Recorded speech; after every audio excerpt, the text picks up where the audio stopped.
मैं Ajay Singh online platform पर अर्थात माध्यम आईएएस के ऑनलाइन प्लेटफॉर्म पर आप सभी लोगों का स्वागत करता हूं और मैं आज सब यूजीसी नेट टीजीटी पीजीटी के अंतर्गत आपको संविधान सभा और संविधान तथा संविधान की प्रस्तावना को लेकर एक परिचर्चा कर रहा हूं।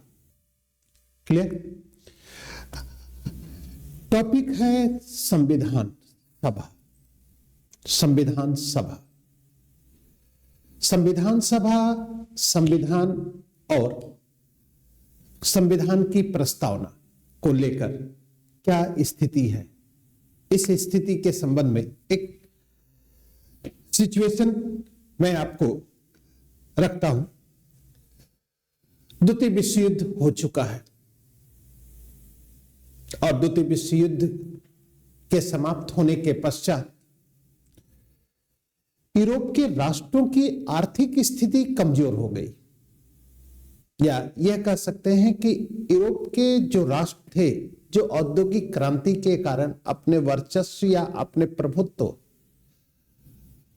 को बनाए रखने में सक्षम थे, द्वितीय विश्व युद्ध के पश्चात उनकी स्थिति में कमी आ गई। क्योंकि कहा जाता है, यह भी कहा जाता है कि द्वितीय विश्व युद्ध ने यूरोप के राष्ट्रों के आर्थिक क्षति पहुंचा दी और वह आर्थिक क्षति अब यूरोप के राष्ट्रों के पास इस स्थिति में पहुंच जाती है कि यूरोप के राष्ट्र अब अपने उपनिवेशों पर अपना नियंत्रण नहीं रख पाते हैं। ऐसी स्थिति में ब्रिटेन, जिसकी आर्थिक स्थिति कमजोर होती है, और उस आर्थिक स्थिति के कमजोर होने का जो कारण था वह कारण था कि ब्रिटेन का औद्योगिक शहर मैनचेस्टर पूरी तरीके से तबाह हो गया था। ब्रिटेन के बारे में तो यहां तक कहा जाता है कि ब्रिटेन के पास अब अपनी आवश्यकता के लिए उत्पादन करने की क्षमता नहीं थी। दूसरी तरफ 1944 में ब्रेटन वुड्स कॉन्फ्रेंस होता है और ब्रेटन वुड्स कॉन्फ्रेंस का आयोजन इस उद्देश्य के साथ किया जाता है कि द्वितीय विश्व युद्ध के पश्चात युद्ध जर्जित राष्ट्रों की जो अर्थव्यवस्था है, उस अर्थव्यवस्था को अगर सुदृढ़ नहीं किया जाता है तो हो सकता है कि 1930 का आर्थिक मंदी एक बार पुनः आ जाए। ऐसी स्थिति में अब ब्रिटेन भारत की सत्ता को हस्तांतरित करने के लिए या भारत की समस्याओं का समाधान करने के लिए कैबिनेट मिशन भेजा जाता है। 3 सदस्यीय कैबिनेट मिशन भेजता है 1946 में। इसके पहले क्रिप्स मिशन आ चुका है। क्रिप्स मिशन पूर्णतः असफल है। कैबिनेट मिशन के प्रस्ताव पर भारत में संविधान सभा का गठन किया गया। अब अगर संविधान सभा की स्थिति, संविधान सभा को अगर देखा जाता है कि यह संविधान सभा को कहा जाता है कि संविधान सभा जनता के निर्वाचित प्रतिनिधियों का एक समूह होता है जिसका गठन संविधान का निर्माण करने के लिए, यानी कि अगर भारत एक राज्य के रूप में आ रहा है, भारत राज्य के रूप में, तो ये राज्य अमूर्त है। यानी कि राज्य का कोई स्वरूप नहीं है, और अगर राज्य का कोई स्वरूप नहीं है, राज्य की कोई स्थिति नहीं है, तो ऐसी स्थिति में इस राज्य का मूर्त रूप सरकार के रूप में अस्तित्व में दिखाई पड़ती है। यानी कि सरकार राज्य का मूर्त रूप है, राज्य का मूर्त रूप। अब अगर सरकार राज्य का मूर्त रूप, तो इस राज्य को अमूर्त, जो राज्य अमूर्त है उसको संविधान के माध्यम से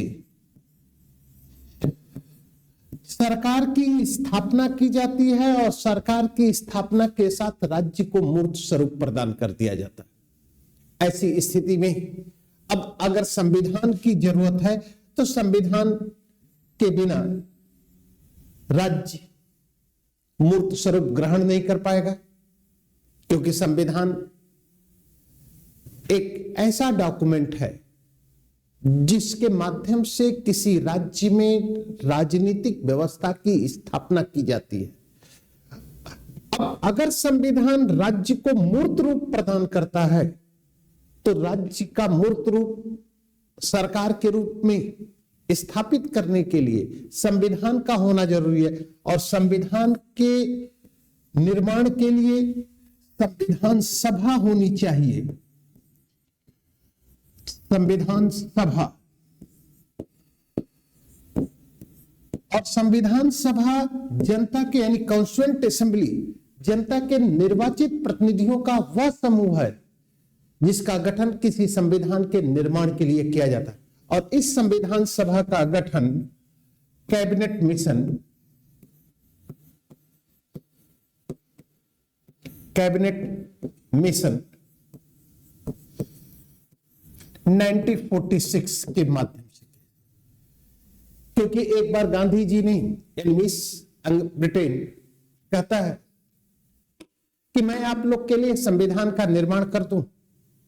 मिस एक तरीके से यह कहा गया कि ब्रिटिश सरकार कहती है कि मैं भारत के लिए संविधान का निर्माण, लेकिन गांधी जी ने कहा कि भारत का संविधान भारत के लोग बनाएंगे। अब यहां पर दो चीज का एक डिस्प्यूट है। एक डिस्प्यूट है, क्या ब्रिटिश या ब्रिटिशर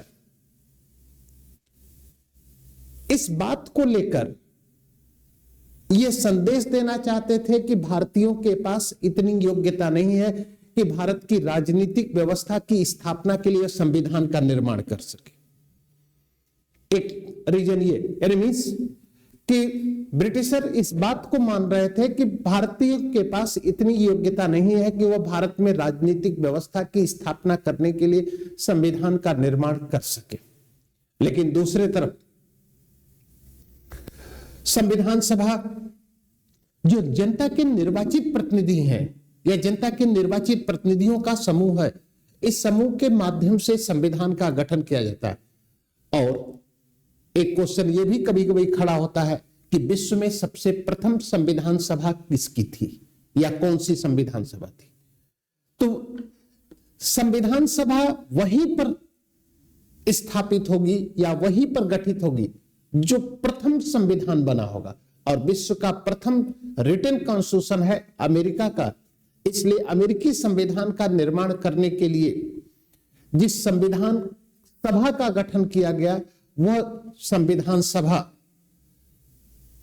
विश्व की प्रथम संविधान सभा थी जिसने संविधान का निर्माण किया। अब उस संविधान सभा ने अमेरिका के लिए या अमेरिका की राजनीतिक व्यवस्था के लिए संविधान का गठन किया। उस स्थिति में या उस सिचुएशन में प्रथम संविधान सभा अमेरिका की बनी, तो भारत के संविधान का निर्माण करने के लिए भारतीय संविधान सभा का गठन किया। और संविधान सभा है जनता के निर्वाचित प्रतिनिधियों का समूह, जनता के निर्वाचित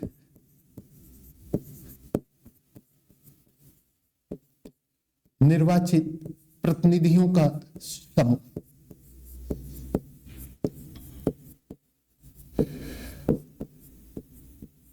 प्रतिनिधियों का समूह।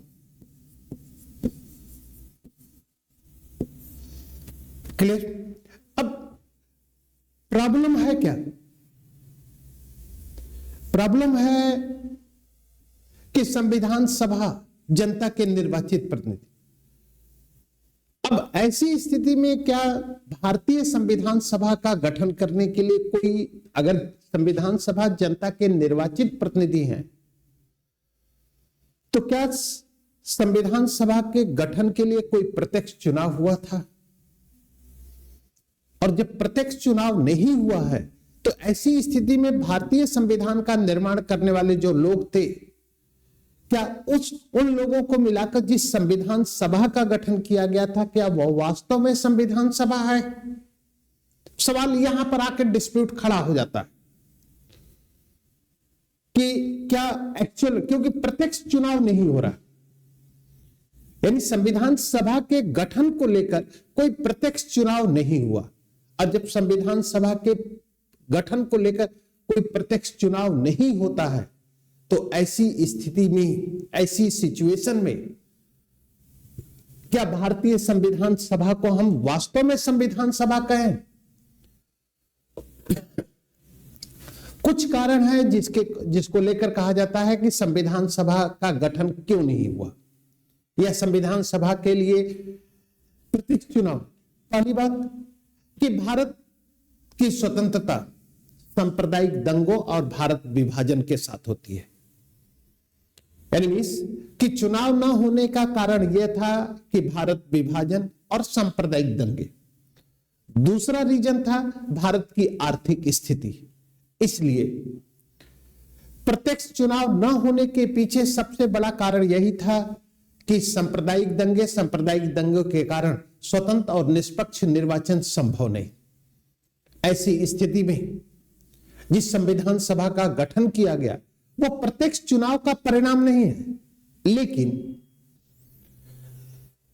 जो संविधान सभा अस्तित्व में आई वह संविधान सभा जनता के निर्वाचित प्रतिनिधियों का, क्योंकि अंतरिम सरकार के गठन को लेकर जो चुनाव हुए थे और उस चुनाव का जो मापदंड था 10 लाख इक्वल टू 1 रिप्रेजेंटेटिव,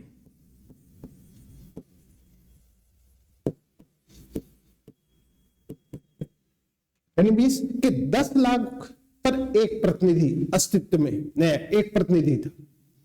अब अगर 10 लाख पर यह था तो इस स्थिति में या इस सिचुएशन में संविधान सभा का गठन कर दिया गया और इसलिए हम यह कह सकते हैं कि भारतीय संविधान का निर्माण करने के लिए जिस संविधान सभा का गठन किया गया वह प्रत्यक्ष चुनाव का परिणाम नहीं है। फिर भी संविधान सभा के सदस्य जनता के निर्वाचित प्रतिनिधि हैं, क्योंकि वह जनता के निर्वाचित सदस्य थे। हाँ, संविधान सभा के लिए प्रत्यक्ष चुनाव नहीं है, यानी प्रत्यक्ष चुनाव का परिणाम नहीं है, बल्कि अंतरिम सरकार के गठन को लेकर जिस चुनाव के निर्वाचित सदस्य हैं उस निर्वाचित सदस्यों को लेकर हम संविधान सभा का गठन करते हैं। और इस संविधान सभा की प्रथम बैठक 9 दिसंबर 1946 में होती है और जिसमें सच्चिदानंद सिन्हा को संविधान सभा का अस्थायी अध्यक्ष चुना जाता है। उसके बाद 11 और 12 दिसंबर को संविधान सभा के स्थायी अध्यक्ष के रूप में डॉक्टर राजेंद्र प्रसाद को चुना गया। उसके बाद 13 दिसंबर 1946 को जो संविधान सभा की तीसरी बैठक थी, वह तीसरी बैठक के दिन संविधान सभा के समक्ष उद्देश्य प्रस्ताव प्रस्तुत किया गया और वह उद्देश्य प्रस्ताव ही आपका क्या है, प्रस्तावना था। यानी मीन्स कि ये है उद्देश्य प्रस्ताव। उद्देश्य प्रस्ताव और उद्देश्य प्रस्ताव 13 दिसंबर 1946 को पंडित नेहरू ने प्रस्तुत किया। दूसरा, संविधान सभा की प्रथम बैठक, फर्स्ट मीटिंग 9 दिसंबर, सेकेंड मीटिंग 11 और 12 दिसंबर, थर्ड मीटिंग 13 दिसंबर। 9 दिसंबर को संविधान सभा के जो सदस्य थे, वो संविधान सभा के जो सदस्य हैं, वह संविधान सभा के सदस्य जनता के निर्वाचित प्रतिनिधि, इसलिए सच्चिदानंद सिन्हा को संविधान सभा के अस्थायी अध्यक्ष के रूप में चुना गया। दूसरी सिचुएशन है 11 और 12 दिसंबर को संविधान सभा की दूसरी बैठक होती है, जिसमें संविधान सभा के स्थायी अध्यक्ष के रूप में डॉक्टर राजेंद्र प्रसाद को संविधान सभा का स्थायी अध्यक्ष चुना गया। अब यहां पर एक डिबेट, एक क्वेश्चन आपके सामने खड़ा होता है कि क्या रीजन था कि 9 दिसंबर को जब प्रथम बैठक होती है तो उसी दिन डॉक्टर राजेंद्र प्रसाद को संविधान सभा का अध्यक्ष क्यों नहीं चुना गया? क्या जरूरत थी कि 12 दिसंबर या 11 दिसंबर को संविधान सभा के दूसरी बैठक में डॉक्टर राजेंद्र प्रसाद को? इसका रीजन ठीक है कि संविधान सभा के जो सदस्य थे अब तक वो जनता के निर्वाचित प्रतिनिधि हैं, बट एनीवेज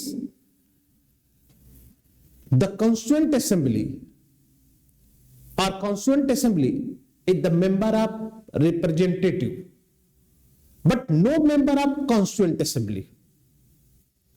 अब अगर वो संविधान सभा के सदस्य हैं, नहीं है, बल्कि वो जनता के निर्वाचित प्रतिनिधि हैं, और अगर जनता के निर्वाचित प्रतिनिधि हैं तो उसका मतलब क्या हुआ कि जनता के निर्वाचित प्रतिनिधि होने के नाते अगर वह संविधान सभा के कर्तव्य और दायित्वों का पालन करना चाहते हैं तो संविधान सभा के सदस्य के रूप में वह दायित्व या कर्तव्य के रूप में शपथ लेना पड़ेगा।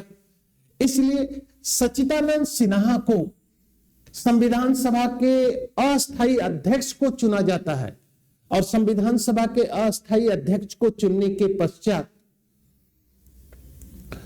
सच्चिदानंद सिन्हा जनता के निर्वाचित प्रतिनिधियों को संविधान सभा के अध्यक्ष के रूप में शपथ दिलाते हैं।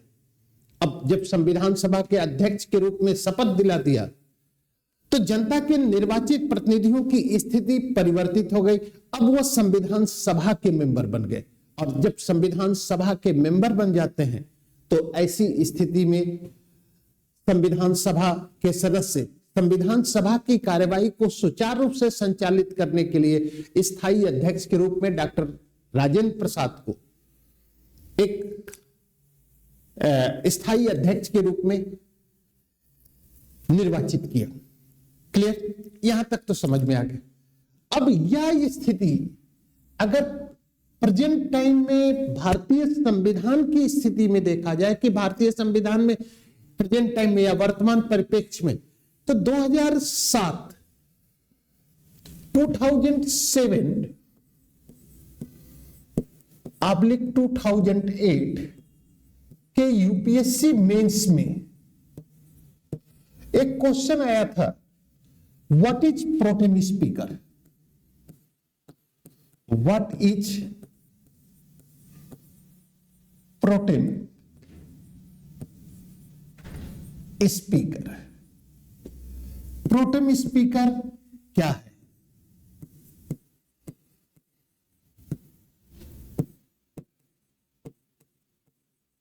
स्पीकर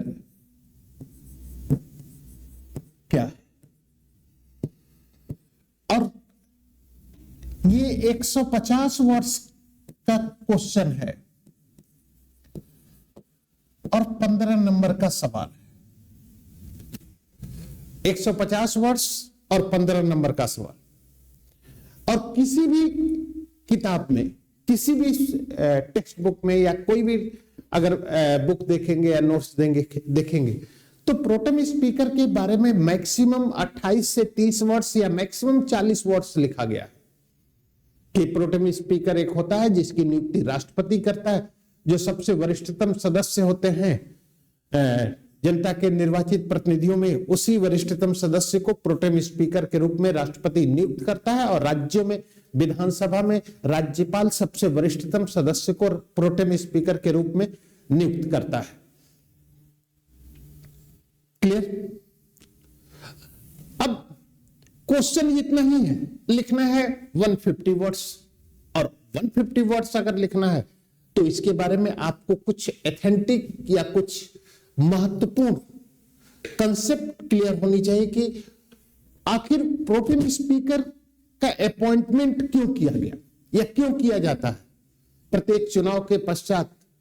तो इस स्थिति के पीछे जो सबसे बड़ा तर्क दिया जाता है या सबसे बड़ा कंसेप्ट इसके पीछे है कि अगर जनरल इलेक्शन होता है तो जनरल इलेक्शन के पश्चात new elected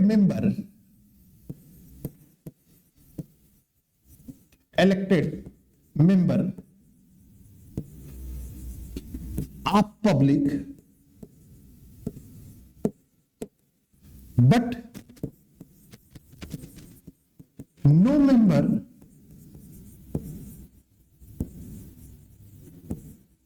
of lower house। और यहां पर ये स्थिति है आर्टिकल 105 पार्लियामेंट्री प्रिविलेज की।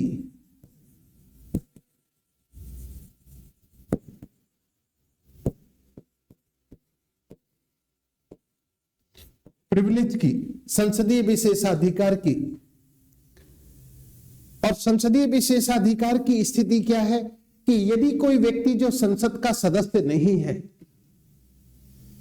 अगर सदन की कार्यवाही में भाग लेता है तो सदन उसे पनिशमेंट कर सकती है।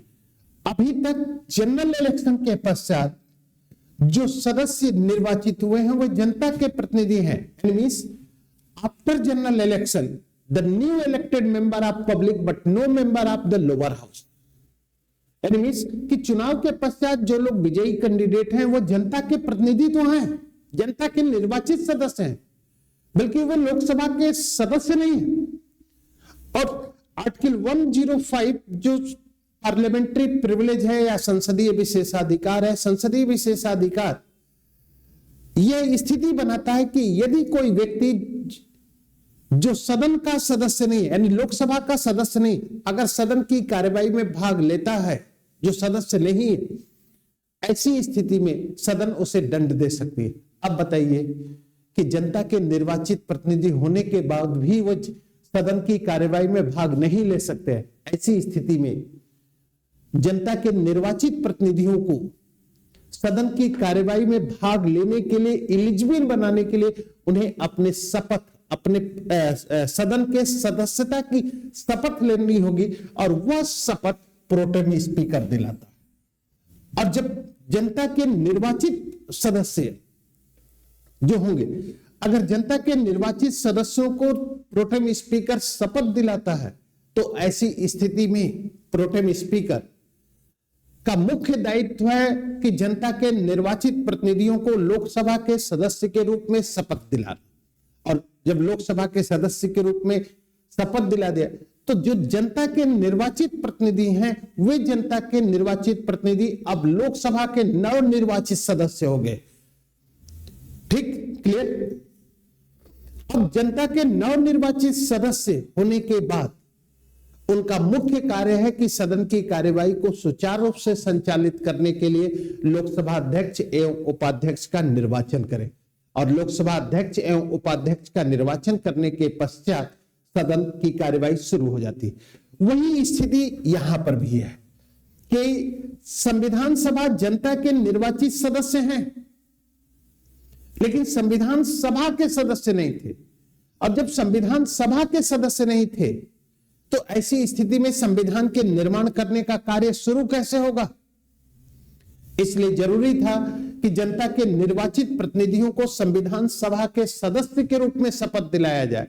और उस शपथ दिलाने के लिए अस्थायी अध्यक्ष को 9 दिसंबर 1946 को सच्चिदानंद सिन्हा को संविधान सभा का अस्थायी अध्यक्ष चुना जाता है। और वह अस्थायी अध्यक्ष 2 और 3 दिनों के अंदर जनता के निर्वाचित प्रतिनिधियों को संविधान सभा के स्थायी अध्यक्ष के रूप में शपथ दिलाते हैं। और जब संविधान सभा के सदस्य के रूप में शपथ लेते हैं तो सभी संविधान सभा के सदस्य अब संविधान सभा की कार्यवाही को सुचारू रूप से संचालित करने के लिए डॉक्टर राजेंद्र प्रसाद को संविधान सभा के अध्यक्ष के रूप में निर्वाचित करते हैं। और उसके बाद संविधान सभा की कार्यवाही शुरू हो जाती है।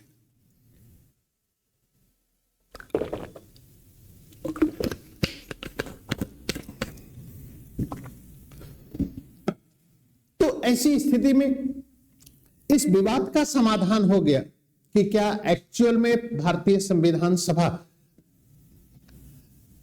वास्तव में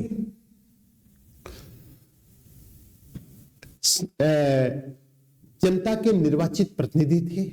हाँ, जनता, हाँ, ये कहा जा सकता है कि भले ही उनका निर्वाचन प्रत्यक्ष रूप में नहीं हुआ, लेकिन अप्रत्यक्ष रूप में वे जनता के निर्वाचित सदस्य हैं। और अगर संविधान सभा जनता के निर्वाचित सदस्य नहीं होते तो प्रस्तावना की स्टार्टिंग या प्रस्तावना की जो स्टार्टिंग हम भारत के लोग मीन्स कि संविधान सभा के माध्यम से जनता संविधान सभा को दायित्व देती है कि आप भारत के लिए भारत की राजनीतिक व्यवस्था की स्थापना के लिए एक संविधान का निर्माण करें। तो प्रत्यक्ष रूप में जनता ने संविधान का निर्माण नहीं किया, लेकिन अप्रत्यक्ष रूप में संविधान का निर्माण भारत की जनता ने किया। और ऐसी स्थिति में संविधान सभा द्वारा किया गया प्रत्यक्ष कार्य को जनता का अप्रत्यक्ष कार्य मान लिया जाता है। और यही कहा जाता है कि जिस संविधान सभा ने स्वतंत्र भारत में राजनीतिक व्यवस्था की स्थापना को लेकर संविधान का निर्माण किया था, उस संविधान का निर्माण भारत की जनता ने अप्रत्यक्ष रूप में किया है। इसलिए इस भारतीय संविधान का जो प्रारंभ प्रस्तावना से होता है, वह प्रस्तावना का प्रारंभ हम भारत के लोग से है। यानी मीन्स कि हम भारत के लोग, यानी we the people of India, यानी हम भारत के लोग भारत को पूर्ण प्रभुत्व संपन्न, समाजवादी, पंथ निरपेक्ष, लोकतांत्रिक गणराज्य बनाने के लिए सामाजिक, आर्थिक, राजनीतिक न्याय, विचार, अभिव्यक्ति, उपासना की स्वतंत्रता को लेकर जो स्थिति हम बना रहे हैं, जो स्थिति हम संचालित कर रहे हैं, उस राजनीतिक व्यवस्था का मूल उद्देश्य होगा। एक सिचुएशन तो ये हो गई। अब संविधान एक्चुअल में क्या है, यानी संविधान, अगर कहीं कोई राज्य अपनी राजनीतिक व्यवस्था के लिए संविधान का निर्माण करता है, तो उस संविधान के निर्माण करने के लिए संविधान सभा का होना जरूरी है। अर्थात संविधान सभा और संविधान एक ही सिक्के के दो पहलू हैं। अगर संविधान है तो संविधान सभा का होना क्या है, आवश्यक है। और अगर संविधान सभा है तो संविधान का होना भी क्या है, आवश्यक है। इसलिए अगर स्वतंत्रता के पश्चात सबसे बड़ी समस्या थी भारत में कि किस प्रकार की राजनीतिक व्यवस्था की स्थापना की जाए, कौन सी राजनीतिक व्यवस्था को स्थापित किया जाए, तो ऐसी सिचुएशन में, ऐसी स्थिति में एक स्थिति यही है कि हम संविधान सभा का निर्माण करते हैं। और उस संविधान सभा का निर्माण करने के पीछे हमारा मुख्य उद्देश्य यही है कि हम संविधान की स्थिति को निर्मित कर दें, और संविधान की स्थिति को निर्मित करने के बाद हम संविधान का निर्माण करके स्वतंत्र भारत के लिए एक राजनीतिक व्यवस्था की स्थापना। इसलिए प्रसिद्ध राजनीतिक विचारक सेंट ऑगस्टाइन एक विचार देते हैं कि संविधान के अभाव में राज्य डाकुओं के झुंड के अतिरिक्त कुछ भी नहीं है। क्यों? क्योंकि अगर संविधान नहीं होगा तो राजनीतिक व्यवस्था नहीं होगी, और राजनीतिक व्यवस्था अगर नहीं होगा तो राज्य का मूर्त रूप अस्तित्व में नहीं आएगा। इसलिए सरकार को कहा जाता है कि सरकार राज्य का मूर्त रूप है, और अगर सरकार राज्य का मूर्त रूप है तो राज्य के मूर्त स्वरूप प्रदान करने के लिए राज्य में संविधान का होना आवश्यक है। क्लियर हो गया? अब संविधान की स्थिति, संविधान की जो सिचुएशन है, संविधान निर्माण करने की प्रक्रिया संविधान सभा के गठन के साथ शुरू हो जाती है। अब संविधान सभा का मुख्य दायित्व था संविधान सभा का मुख्य दायित्व था राजनीतिक व्यवस्था की स्थापना करना। राजनीतिक व्यवस्था की स्थापना करना मुख्य दायित्व यह था। यानी स्वतंत्र भारत के लिए एक ऐसी राजनीतिक व्यवस्था को स्थापित करना था जो या जिसका मुख्य उद्देश्य भारत की जनता की, लोगों की भलाई करना। क्लियर? यानी एक ऐसी राजनीति, क्योंकि भारत की जनता क्या चाहती थी? स्वतंत्रता तो प्राप्त हो गई, उपनिवेशवाद के चंगुल से भारत की जनता मुक्त हो गई, और मुक्ति के पश्चात भारत की जनता के समक्ष जो चुनौतियां थी, वो चुनौतियां थी अपना सामाजिक विकास करना और अपना आर्थिक विकास करना। जनता के मन में यह विचार आ चुका था कि मेरा यानी भारत की जनता का सामाजिक आर्थिक विकास क्यों नहीं हुआ। तो जनता इस बात को अच्छे ढंग से समझ रही थी कि भारत के लोगों का सामाजिक आर्थिक विकास न होने का कारण, सबसे बड़ा कारण औपनिवेशिक शासन था, क्योंकि उपनिवेश की स्थापना शोषण को लेकर की जाती है और ब्रिटिश सरकार का मूल उद्देश्य भारत का शोषण करना था। इसलिए एक सवाल मैं खड़ा करता हूं, क्वेश्चन खड़ा होता कि भारत में शासन व्यवस्था को सुचारू रूप से संचालित करने के लिए ब्रिटिश सरकार ने 1773 के रेगुलेटिंग एक्ट से लेकर 1947 तक विभिन्न एक्ट को पारित किया। चाहे रेगुलेटिंग एक्ट हो या आपका पिट्स इंडिया एक्ट हो या फिर आपका मार्लेमेंटो सुधार हो, मॉन्टेग्यू चेम्सफोर्ड सुधार हो 1900, इन सभी एक्ट के यानी जितने भी एक्ट ब्रिटिश सरकार ने बनाए, इस सभी एक्ट का मूल उद्देश्य, ऑब्जेक्ट ब्रिटेन के लिए सिर्फ एक था कि वह अपने साम्राज्य की सिक्योरिटी चाहते थे, सुरक्षा चाहते थे, यानी सिक्योरिटी ऑफ द इंपीरियलिज्म। कोई भी एक्ट ऐसा नहीं था जो भारत की जनता की भलाई के लिए हो। अब आप कह सकते हैं कि सर 1813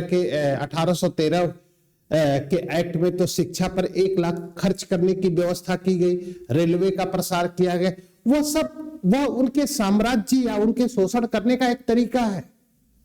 क्योंकि ईस्ट इंडिया कंपनी इस बात को जान रही थी कि अगर हम ब्रिटेन से वर्कर मंगाएंगे अपने यहां तो उनको ज्यादा सैलरी देनी पड़ेगी, इसलिए उन्होंने भारत में ही आधुनिक शिक्षा को बढ़ावा दिया और आधुनिक शिक्षा के माध्यम से वे 3rd क्लास के एम्प्लॉय को जनरेट करना चाहते थे।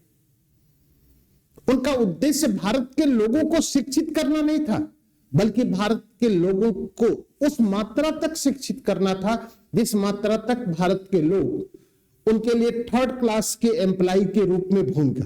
अब उसका सकारात्मक पक्ष यह हुआ कि भारत के लोग जब आधुनिक शिक्षा से शिक्षित हो जाते हैं तो तमाम राजनीतिक विचारकों के विचारों को पढ़ते हैं और तब एक्चुअल पोजीशन लगती है कि वह स्थिति।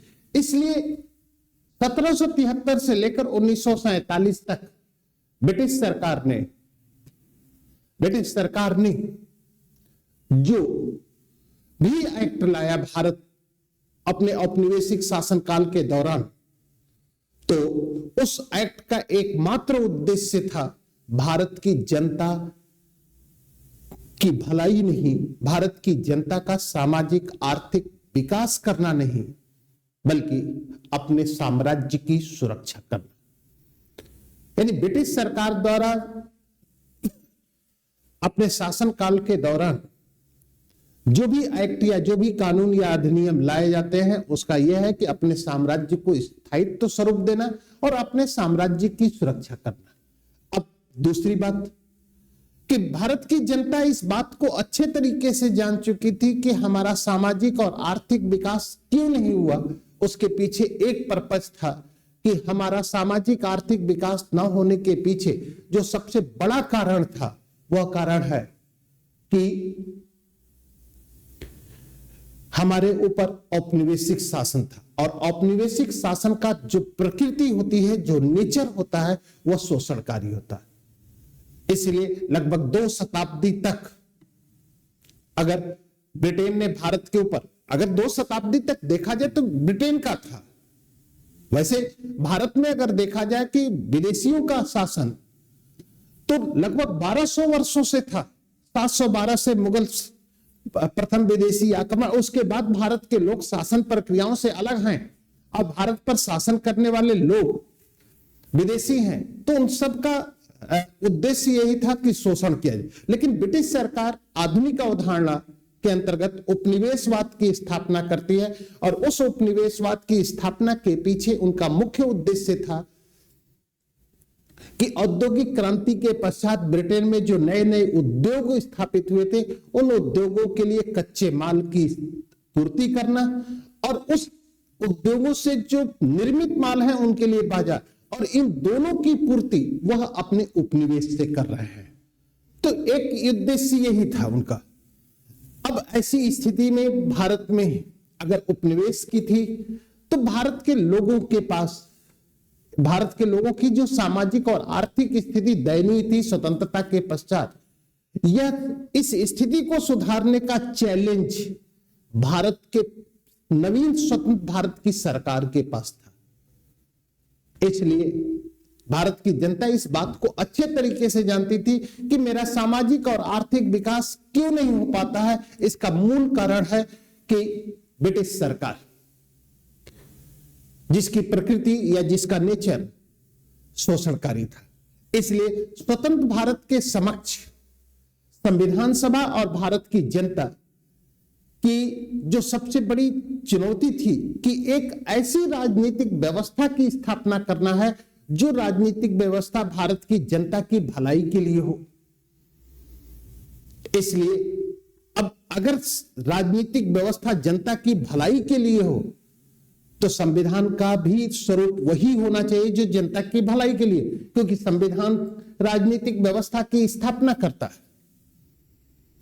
अब इस सिचुएशन में, इस स्थिति में सबसे बड़ा चुनौती यही थी इस संविधान सभा के समक्ष कि हम जिस संविधान का निर्माण करते हैं, हम जिस संविधान का निर्माण करते हैं, करेंगे, उस संविधान के माध्यम से जो राजनीतिक व्यवस्था बनेगी, उस राजनीतिक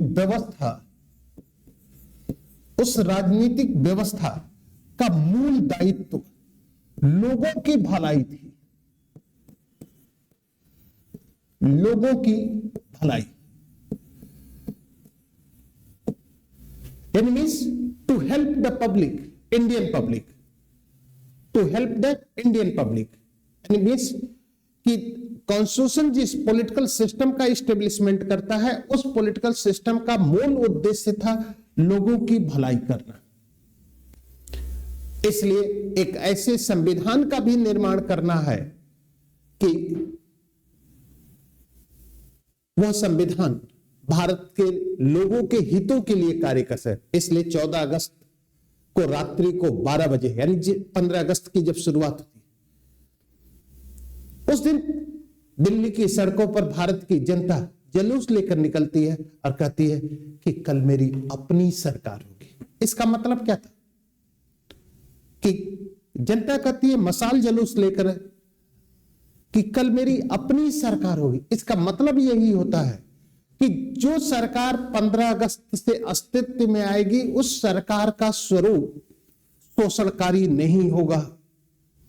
उस सरकार का जो प्रकृति है, नेचर है, वह दमनकारी नहीं होगा, बल्कि वो भारत की जनता की, वह मेरी अपनी सरकार होगी। और जब मेरी अपनी सरकार होगी तो वह सरकार मेरा शोषण नहीं करेगी, वह सरकार मेरी स्थिति को एक्सप्लॉइट नहीं करेगी, बल्कि वह स्थिति स्थापित करेगी, वह स्थिति हमको स्थापित करने का दायित्व तो देगी कि हम उस स्थिति को लेकर या उस सिचुएशन को स्थापित करके हम राजनीतिक व्यवस्था की स्थापना कर सके।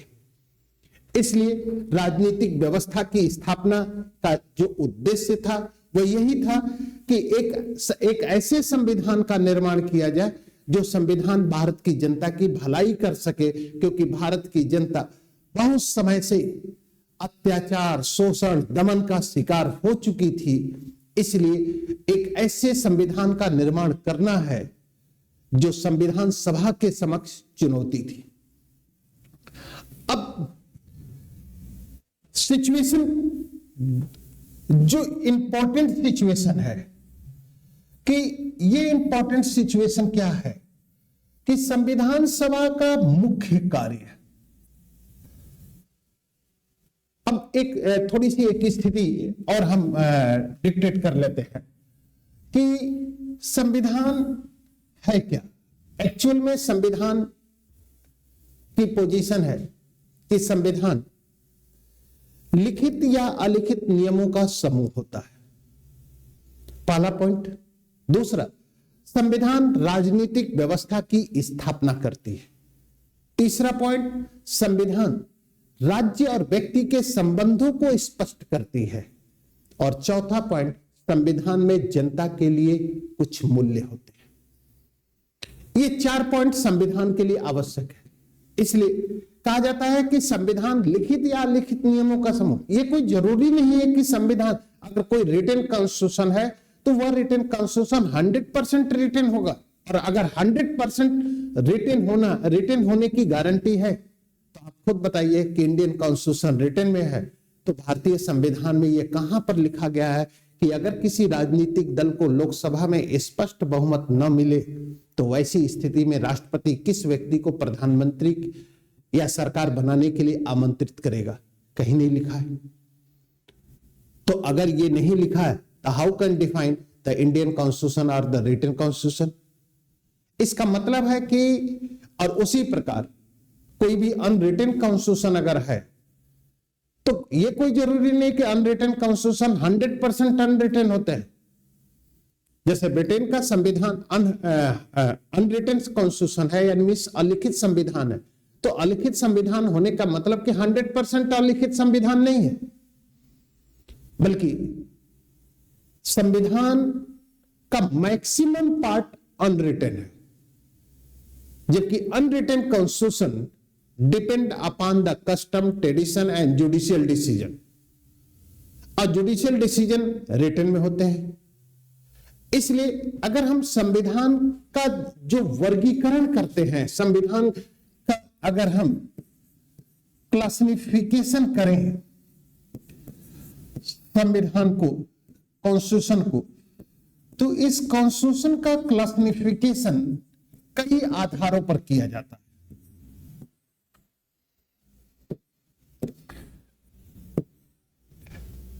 एक जनरल क्लासिफिकेशन,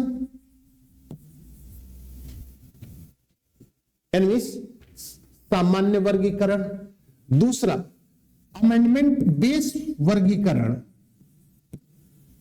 अमेंडमेंट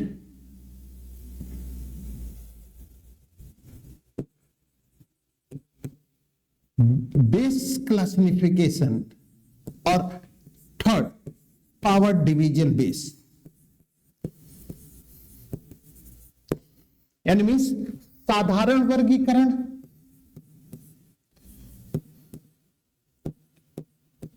संशोधन के आधार पर, और तीसरा शक्तियों के विभाजन के आधार पर। साधारण वर्गीकरण के आधार पर संविधान लिखित भी होता है और अलिखित भी होता है। लिखित और अलिखित।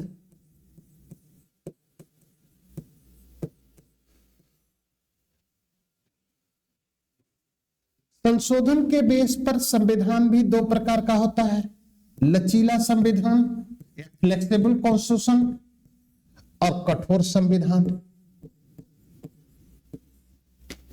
शक्तियों के विभाजन के आधार पर संविधान दो प्रकार का होता है, एकात्मक संविधान यानी यूनिटरी कॉन्स्टिट्यूशन, और दूसरा संघात्मक संविधान, unitary constitution and federal constitution. ये जनरल वर्गीकरण यानी इस साधारण वर्गीकरण को यानी क्लासिफिकेशन ऑफ कॉन्स्टिट्यूशन को तीन बेस पर क्लासिफाइड किया जाता है। फर्स्ट यानी general classification of constitution, constitution are two types, first written constitution and second unwritten constitution. Constitutional amendment base process, the constitution are divided by two parts. First part is the flexible constitution and second part the rigid constitution. And last, power division based classification of constitution are two types. First unitary constitution and second federal constitution. अब ये situation है enemies कि constitution ही define करेगा कि constitution written है या unwritten है, और जब कॉन्स्टिट्यूशन ही डिफाइन करेगा कि कॉन्स्टिट्यूशन रिटन है या अनरिटन, तो जो पॉलिटिकल सिस्टम होगा वह पॉलिटिकल सिस्टम उसी के अकॉर्डिंग एस्टेब्लिश्ड कर ली जाएगी। क्लियर? तो जो सिचुएशन, जो स्थिति है, अब ये संविधान सभा है। संविधान सभा, संविधान सभा का कार्य, वर्क क्या है? संविधान का निर्माण करना, फॉर्मेशन ऑफ कॉन्स्टिट्यूशन, संविधान का निर्माण करना, or the important work of the Constituent Assembly, that is the making or the formation of the Constitution. Without Constitution, there is no establishment of the political system in society. In the absence of Constitution, there is no establishment of the political system in state. Clear? अब question क्या है? संविधान सभा जनता के निर्वाचित प्रतिनिधियों का समूह है। यानी constituent assembly that is the group of elected member of public. तो अगर constituent assembly that is the group of elected member, तो जनता के प्रतिनिधि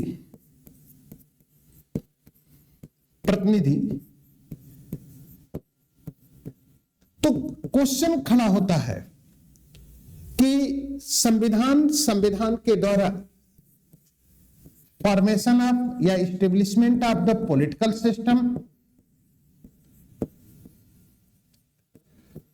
सिस्टम एक तरीके से राजनीतिक व्यवस्था का निर्माण करना। अब अगर राजनीतिक व्यवस्था का निर्माण करना संविधान का उद्देश्य है, संविधान का लक्ष्य है, तो संविधान के उद्देश्य को लेकर, संविधान की स्थिति को लेकर हम राजनीतिक व्यवस्था का निर्माण कर रहे हैं। लेकिन प्रश्न क्या है? प्रश्न या क्वेश्चन क्या खड़ा होता है? लाइफ में कोई भी कार्य, व्यक्ति का कोई भी कार्य ऐसा है जो बिना किसी उद्देश्य के किया जा रहा हो, बिना किसी पर्पज के किया जा रहा हो। इसका मतलब कि जनता के निर्वाचित प्रतिनिधि जो संविधान सभा के सदस्य हैं, उनकी सोच क्या है? सोच यानी थिंकिंग क्या है? थिंकिंग यानी मीन्स कि वो क्या सोचते हैं। सोचने का मतलब कि संविधान के निर्माण करने के पीछे उनकी सोच क्या थी कि अगर हम संविधान का निर्माण कर रहे हैं और संविधान के निर्माण करने के पश्चात हम जिस राजनीतिक व्यवस्था की स्थापना करेंगे उस राजनीतिक व्यवस्था के द्वारा वो क्या टारगेट या क्या ऑब्जेक्ट रखते हैं, यह सोच या थिंकिंग उद्देश्य होता है।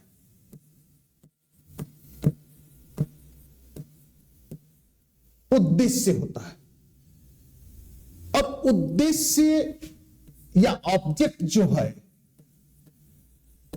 यही आपका प्रियम्बल है, यही फिलॉसफी है। यानी मीन्स कि संविधान के निर्माण करने के पीछे संविधान सभा का जो उद्देश्य था या संविधान के निर्माण करने के बाद स्वतंत्र भारत की स्थिति को स्थापित करना था और एक ऐसी राजनीतिक व्यवस्था की स्थापना करनी थी जो भारत के लोगों की भलाई कर सके, भारत के जनता। क्योंकि संविधान सभा में प्रारूप समिति के अध्यक्ष डॉक्टर अंबेडकर एक विचार भी देते हैं और कहते हैं कि इस संविधान को लागू करके हम सामाजिक आर्थिक विषमताओं से भरे हुए युग में प्रवेश करने जा रहे हैं। यह संविधान जिस राजनीतिक लोकतंत्र की स्थापना करता है उस राजनीतिक लोकतंत्र की सफलता और सुदृढ़ता तभी निर्भर करेगी जब सामाजिक आर्थिक लोकतंत्र की स्थापना होगी। और सामाजिक आर्थिक लोकतंत्र की स्थापना का मतलब कि समानता और स्वतंत्रता के आधार पर एक ऐसे नवीन भारतीय समाज का निर्माण करना जिस नवीन भारतीय समाज में न तो अस्पृश्यता होगी, न तो शोषण होगा, न तो अत्याचार होगा। यानी मीन्स और तब अगर यह नहीं होगा तभी जाकर एकता, अखंडता और बंधुत्व की अवधारणा से युक्त एक नवीन भारतीय समाज का निर्माण होगा। क्योंकि समाज में अगर सामाजिक और आर्थिक विषमता बनी हुई है तो न तो समाज में एकता की स्थापना हो सकती है और न ही समाज की अखंडता बनी सकती है और न ही लोगों के बीच बंधुत्व की। इसका मतलब कि संविधान सभा की जनता या जनता के जो निर्वाचित प्रतिनिधि हैं जो संविधान सभा के रूप में कार्य कर रहे हैं उनका मूल उद्देश्य या उनकी मूल सोच एक ही है कि समानता और सामाजिक आर्थिक समानता और स्वतंत्रता के आधार पर एक नवीन भारतीय समाज का निर्माण करना। और इसी उद्देश्य को लेकर उन्होंने संविधान के आधार पर एक राजनीतिक व्यवस्था की स्थापना की और उस राजनीतिक व्यवस्था का मूल उद्देश्य था कि संविधान के द्वारा जिस राजनीतिक लोकतंत्र की सफलता है, यानी राजनीतिक लोकतंत्र means political democracy, political democracy is equal to one man and one vote। यानी मीन्स कॉन्स्टिट्यूशन जिस पॉलिटिकल डेमोक्रेसी का इस्टेब्लिशमेंट करता है वह पॉलिटिकल डेमोक्रेसी तभी सफल और सुदृढ़ होगी जब एक व्यक्ति एक वोट सफल हो। और इसके लिए सफलता के लिए आवश्यक है कि सामाजिक आर्थिक लोकतंत्र भी हो। क्योंकि अगर समाज सामाजिक आर्थिक विषमताओं से भरा हुआ है, सामाजिक आर्थिक जटिलताओं से भरा है, चुनौतियों से भरा है, तो उसके लिए चाहे कितना भी राजनीतिक लोकतंत्र की स्थापना क्यों न कर दी जाए वह राजनीतिक लोकतंत्र सफल नहीं हो सकता। एक सिचुएशन ये है। अब दूसरा सवाल है कि इस उद्देश्य और इस कार्य के बीच क्या रिलेशन है? What is the relation between object and work? कार्य इन संविधान सभा के सदस्यों का उद्देश्य प्रियम्बल है, थिंकिंग है। और प्रियम्बल, थिंकिंग, ऑब्जेक्ट भविष्य के लिए मूल्य है, क्या होना चाहिए। यानी मीन्स कि संविधान के माध्यम से जिस राजनीतिक व्यवस्था की वह स्थापना कर रहे हैं उस राजनीतिक व्यवस्था का उद्देश्य क्या होगा, वो भविष्य में इस संविधान के द्वारा जिस राजनीतिक व्यवस्था की स्थापना की जा रही है उस राजनीतिक व्यवस्था के द्वारा भविष्य में भारत को बनाया कैसे जाना है, तो उसका मूल उद्देश्य है कि समानता, सामाजिक आर्थिक समानता और स्वतंत्रता से युक्त एक नवीन भारतीय समाज, और यही वर्तमान सरकार का उद्देश्य है। एक नया भारत, एक नवीन भारत, एक विकसित भारत, जो वर्तमान सरकार हमेशा हर सम्मेलनों में, हर कॉन्फ्रेंस में, हर जगह अपने स्लोगन में कहती है कि 2047 तक भारत को एक विकसित भारत बनाना है। यानी मीन्स कि कंजर्वेटिव, ट्रेडिशनल, देश पर जो विषमताएं हैं भारतीय समाज में, उस विषमताओं को समाप्त कर देना। तो क्वेश्चन खड़ा होता है कि what is the relation between object and work. Object हमेशा किसी भी कार्य का जो उद्देश्य होता है वह आपका मेजरमेंट इशू होता है। जैसे आपका उद्देश्य है यूजीसी नेट के एग्जाम को क्लियर करना, यूपीएससी के लड़कों का ऑब्जेक्ट होता है सिविल सर्विस को क्लियर करना, पीसीएस के स्टूडेंट का ऑब्जेक्ट होता है कि पीसीएस की परीक्षा को क्रैक करना, और उनका वर्क होता है पढ़ाई, यानी उनकी वर्क होती है स्टडी। अब अगर वह अपने कार्य से अपने उद्देश्य को प्राप्त कर ले गए तो उनका कार्य सफल है। यानी without object there is no define of success और फेल्योर। यानी जो व्यक्ति कार्य करता है, इसलिए कहा जाता है कि व्यक्ति के जीवन का कोई भी ऐसा कार्य है ही नहीं जो बिना किसी उद्देश्य के किया जाए। इसलिए मैं आप लोगों के सामने खुद एक प्रश्न रख कर छोड़ता हूं कि आप अपने लाइफ का कोई भी एक ऐसा वर्क बता दीजिए जो बिना किसी उद्देश्य के करते हो, जिसके पीछे कोई उद्देश्य है ही नहीं। लाइफ का कोई भी वर्क ऐसा होगा ही नहीं जो बिना किसी उद्देश्य के किया जाए, और उद्देश्य ही उस कार्य के मूल्यांकन यानी एग्जामिन का मापदंड होता है। अगर आप अपने कार्य से अपने उद्देश्य यानी जिस उद्देश्य को लेकर जो कार्य कर रहे हैं उस कार्य से उस उद्देश्य को पूरा कर लेते हैं तो आपका कार्य सफल है। और अगर आप अपने कार्य से अपने उद्देश्य को अचीव नहीं कर पाते हैं, अपने उद्देश्य को प्राप्त नहीं कर पाते हैं, तो आपका कार्य असफल है। यानी मीन्स कार्य और उद्देश्य के बीच रिलेशन होगा। ठीक, इसीलिए अब इसी कार्य और उद्देश्य को लेकर अगर हम दूसरे डायमेंशन में चले तो बेरीबाड़ी के मामले में सुप्रीम कोर्ट कहता है कि preamble is the no part of the constitution. इसका मतलब यह हो गया कि उद्देश्य और कार्य के बीच कोई रिलेशन नहीं है। लेकिन केशवानंद भारती वर्सेस केरल स्टेट 1973 के मामले में सुप्रीम कोर्ट कहता है कि preamble is the part of the constitution. इसका मतलब कि प्रस्तावना या जो उद्देश्य है वह संविधान का पार्ट है। यानी मीन्स, और जब संविधान का पार्ट है यानी कार्य का पार्ट है तो उसमें अमेंडमेंट किया जा सकता है। तो उद्देश्य या संविधान सभा प्रस्तावना के बारे में कहा जाता है कि यह संविधान सभा के सदस्यों की सोच थी, थिंकिंग थी, उद्देश्य था जिसके माध्यम से वे भविष्य में एक ऐसे भारत का निर्माण करना चाहते थे जहां पर सामाजिक आर्थिक विषमताओं की समाप्ति। इसलिए यह प्रश्न उत्पन्न करके मैं आप लोगों से एक विचारशील प्रश्न आपके समक्ष रख के आप लोगों से विदा लेता हूं कि संविधान को लागू हुए 75 साल हो चुके हैं और इस 75 सालों के पश्चात या इस 75 सालों में कई सरकारें आई, कई सरकारें गई। प्रश्न यह है कि 75 वर्षों के शासनकाल में जिसमें कई सरकारें अस्तित्व में आती हैं, विघटित होती हैं, क्या उन सरकारों ने संविधान के उस उद्देश्य को पूरा किया जिस उद्देश्य को लेकर संविधान सभा के सदस्यों ने भारतीय संविधान का निर्माण किया है।